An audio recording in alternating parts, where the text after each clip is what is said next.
wake up tomorrow, the news tell you that somehow artificial intelligence has become independent and taken over every job available to humans, even the one you dreamed of since you were a child. Existential crisis put aside, you shrug and go, meh, it is what it is. Upon checking your bank account, you find $200,000 deposited by your government in concept of universal basic income, a new addition to the Declaration of Human Rights. In 6 months, there will be another $200,000 added to your balance, and then again in another 6 months for the rest of your life. Radical abundance has made poverty obsolete. Laboring for a wage will be seen in the following decades as something as archaic and barbaric as child chimney sweepers from Victorian times. So, the logical, very human question arises. What do I do? Don't worry, I have a few recommendations to get you started. Education in money management will be a must, even if for not more than knowing what a mutual fund is and how to put your coins in one to earn dividends. 1. Under enormous pleasure. But the answer a lot of my acquaintances gave me when I asked what would they do in a world with no jobs was less responsible and one to make Aristippus of Cyrene very proud. The good they will pursue in life will be pure, unadulterated pleasure. Except they will actually make Aristippus and the whole of the Cyrenaic school quite disgusted because the pleasures they cited were gambling, alcohol, hookers, and drugs. To piss away one's monies in momentaneous pleasures of the bodily kind. Though I'm not one to judge, otherwise I wouldn't hang out with such degenerates. 2. Tend to your garden. In Voltaire's novel Candide, a young man who lives in the castle of the Baron Lord of Thunder Tentrunk in Westphalia suffers from the worst case of Murphy's Law I've ever seen. The poor lad goes from an idyllic life to a living nightmare, to another idyllic life, to another living nightmare, all the while learning that everything happens in accordance with the fact that we live in the best of all possible worlds. As Gottfried Leibniz argued, God, a perfect being in its totality, is therefore perfectly rational, and as such necessarily chooses the best among all possible worlds to create. Voltaire has Candide end his journey in a farm, which he starts seriously working after meeting a farmer that tells him he knows nothing of the world's mishaps, and rather prefers to tend to his land to avoid 3 great grievances: boredom, vice, and necessity. The novel ends with Candide's line after spending much time trying to rationalize the world: let us cultivate our garden. Perhaps opting out of industrial society while having something to do still is not a bad way to spend life. 3. Lazying out.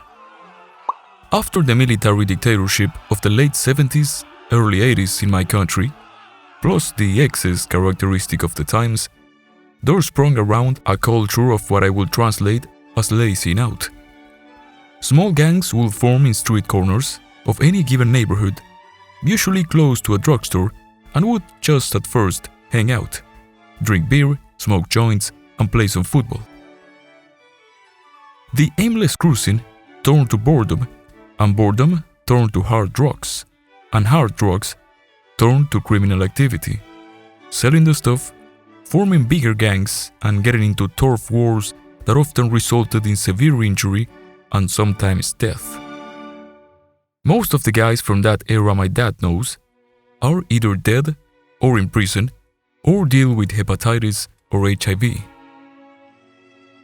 Now, I recognize it was in part backlash from such a high level of oppression in the previous years, but nevertheless, let it be a cautionary tale if you wish to follow this path. 4. Mind inside muscle. Let us now turn to the example of a prosperous society in which labor was not necessary, at least for certain classes. 5th century BC, Golden Age Athens.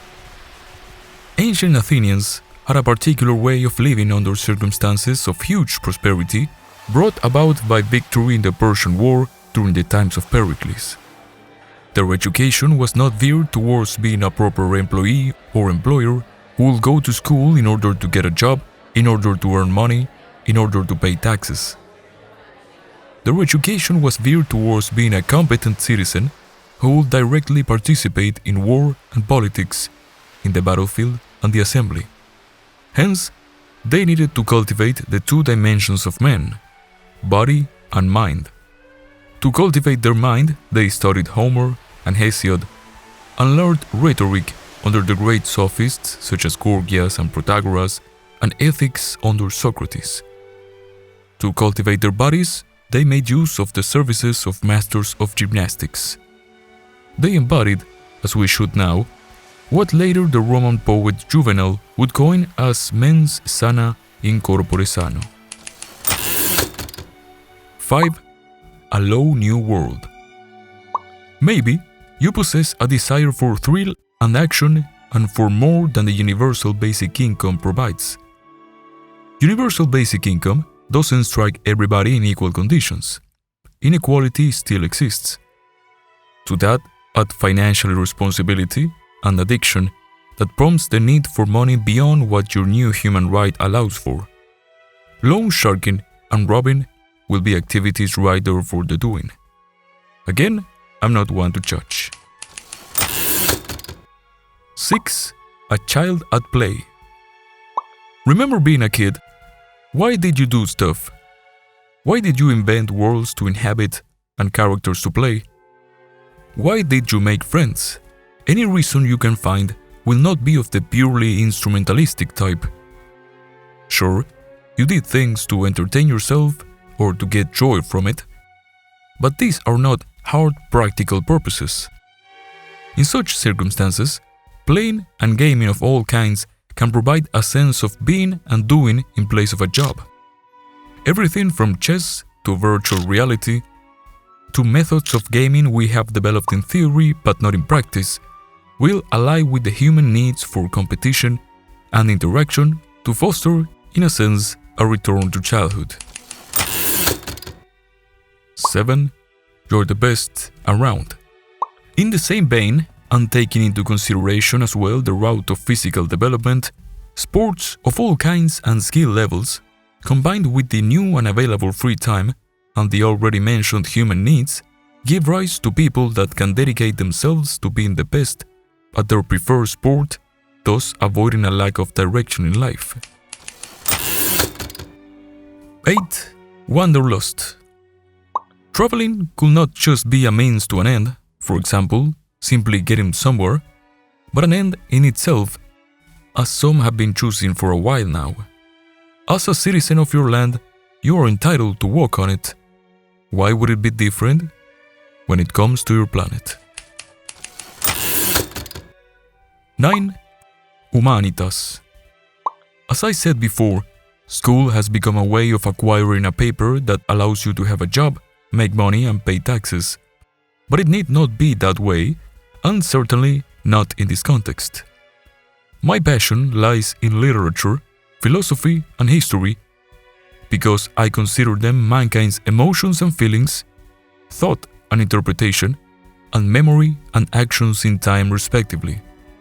I follow Cicero in his concept of humanitas, an education that allows one to possess a series of virtues of character suitable for a life of public service and a life of private decency, which includes the studying of the humanities. To learn about the world, to learn about oneself, one ought to consult the lessons of the past. The future is pure darkness. The present on its own is uncertain. But the past is light, and at least what has made it to today is there for you to take and get your lessons and use them to navigate that pure darkness. 10. A real life. Even if machines could take charge of automatically pumping out whatever entertainment you want, there will always still exist the need for human expression. The situation will call for a return to art in real life. Live performances of music, unique paintings to be put on display wherever it may please the eye, literary pamphlets, from art to pen and paper to the reader, and so on. The death of art needs not be the death of art itself, but rather of it as a commodity. 11. I think, therefore. As I wrap up this, my symposium of a hypothetical, I would like to return to ancient Athens for a moment. When Athenians freed their hands from labor, they engaged, to use anachronistic language, in the production and consumption of philosophy. What is the good? What is justice? What is virtue? What is a good life? What is a good person? Should we fear death? Is life worth living, or would it be preferable not to have been born? Some argued for their position in reference to these subjects and against the position of others whom they disagreed with.